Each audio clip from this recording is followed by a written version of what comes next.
CPI da Previdência ouve profissionais das áreas de fiscalização. Presidente do Paraguai visita o Senado. Congresso se reúne amanhã para análise de vetos e créditos orçamentários. Esses são os destaques do Senado Notícias, que começa agora.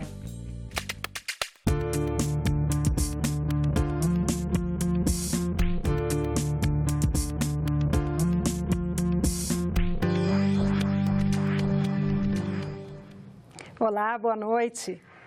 A CPI, que investiga as contas da Previdência Social, realizou mais uma audiência pública nesta segunda-feira. Desta vez, os senadores ouviram profissionais das áreas de fiscalização.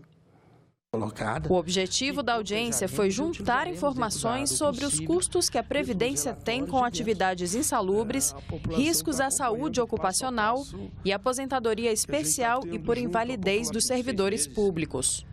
12,50% das aposentadorias dadas no Serviço Público Federal da União são por aposentadoria por invalidez, sejam integrais, sejam proporcionais, enquanto que a média no regime geral é de 0,84%. O servidor público é privilegiado? Deve ser, porque ele está doente. O ponto central que se destaca na reforma da Previdência com relação aos servidores, eles estão basicamente sediados em dois pontos. O fim da aposentadoria integral no caso de doenças graves, cardiopatias e câncer e tantas outras, e a aposentadoria especial, limitação de idade. A Associação Nacional dos Auditores Fiscais da Receita Federal apresentou dados do impacto das regras aplicadas a antigos servidores e da criação da Previdência Complementar do Serviço Público. O que nos parece absurdo é agora fazer de conta que nada disso aconteceu, que não aconteceu essa herança lá desde 88, não existiam essas brechas que permitiam as pessoas aposentar com um recolhimento de pouco tempo e não existiu o FUNPRESP, né? Nós não podemos ignorar isso. Parte desse pessoal veio pelo trem da alegria, da estabilidade no emprego a partir de 5 de outubro de 83. Eles contribuíam para o INSS. Aí, no regime jurídico único, o parlamento fez uma gentileza, colocou que eles se aposentariam com o salário do mês, independentemente de contribuição. O presidente e o relator da CPI explicaram como está a segunda fase dos trabalhos da comissão, que começou agora em agosto. Nós vamos começar a cruzar os dados e fazer com que as informações sejam conferidas e vamos já começar a apontar para o caminho final, né? Ainda esperamos ter uma rodada com os deputados prós e contra a questão, porque a discussão da reforma da Previdência está lá, e ainda esperamos ter uma rodada com os ministros responsáveis, pelo menos 2 ou 3 ministros principais responsáveis pela questão, para a gente passar para a fase final do relatório. O presidente do Paraguai, Horácio Cartes, esteve no Congresso Nacional na manhã desta segunda-feira. Horácio Cartes foi recebido na rampa do Congresso pelo presidente do Senado, Eunício Oliveira, e por vários senadores. Foi a segunda visita do presidente paraguaio ao Brasil e ao Senado brasileiro. A primeira foi em 2013, poucos meses depois de tomar posse. Sócios fundadores do Mercosul e parceiros na maior usina hidrelétrica do mundo em geração de energia, a hidrelétrica de Itaipu, Brasil e Paraguai têm relações comerciais fortes. O Brasil é hoje o principal mercado para os produtos de exportação paraguaios e está entre os principais fornecedores de mercadorias ao Paraguai. A importância dessa parceria foi ressaltada na conversa do presidente paraguaio com os senadores brasileiros. Dessa relação comercial que deve ser alargada tanto do ponto de vista de exportação e de importação, porque esse equilíbrio comercial é importante para os dois países. O mundo deixou de ser simplesmente balança comercial que compramos, que vendemos. Hoje a palavra complementariedade é uma palavra que é a nova palavra para mim. E trazemos isso aí, por onde Paraguai podemos ser, na verdade, onde nós podemos nos complementar com o Brasil e venimos com muita determinação e predisposição para isso. As relações entre Brasil e Paraguai vão além do comércio. Pelo menos 300 mil brasileiros vivem hoje no Paraguai, os chamados brasiguaios, E a segurança na fronteira entre os dois países é uma preocupação. Não seria importante ter uma cooperação do Senado brasileiro com o do Paraguai, com dos outros países, para endurecermos essa legislação para o tráfico de armas, para o tráfico de drogas, para ter uma maior cooperação das polícias nas áreas de fronteira. Nós temos 16 mil quilômetros de fronteira. Há poucos dias, utilizando tecnologia nossa e deles, prenderam 9 pessoas de um grupo criminoso que atua no Brasil, mas que estava lá no Paraguai.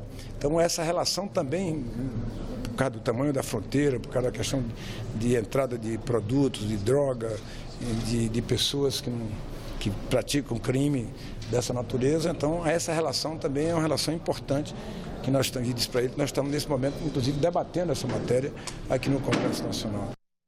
O primeiro item da pauta da sessão plenária de amanhã é a medida provisória 776 de 2017, que muda a regra para o registro de nascimentos.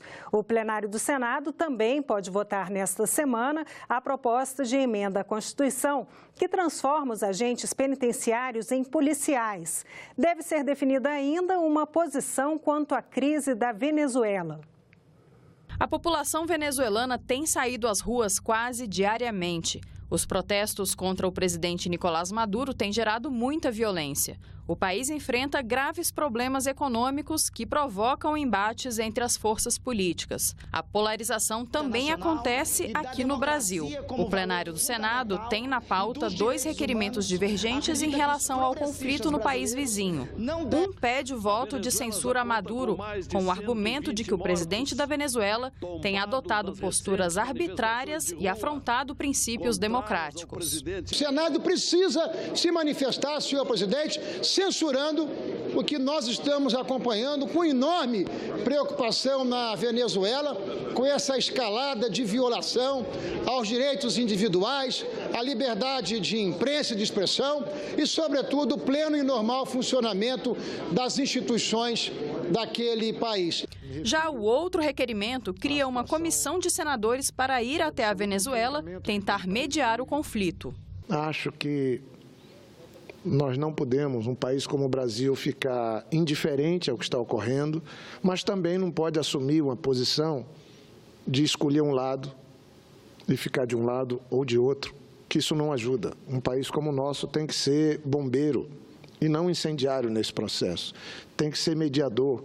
Outro assunto que deve tomar conta das discussões no plenário durante a semana é a transformação da carreira de agentes penitenciários em carreira policial, criando as polícias penais em níveis federal, estadual e distrital.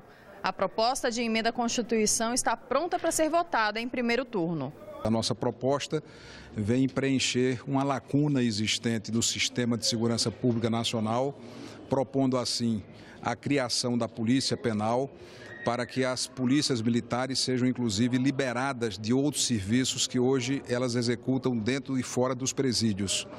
Então, nesse esforço de melhoria da segurança pública brasileira, esse seria um passo importante.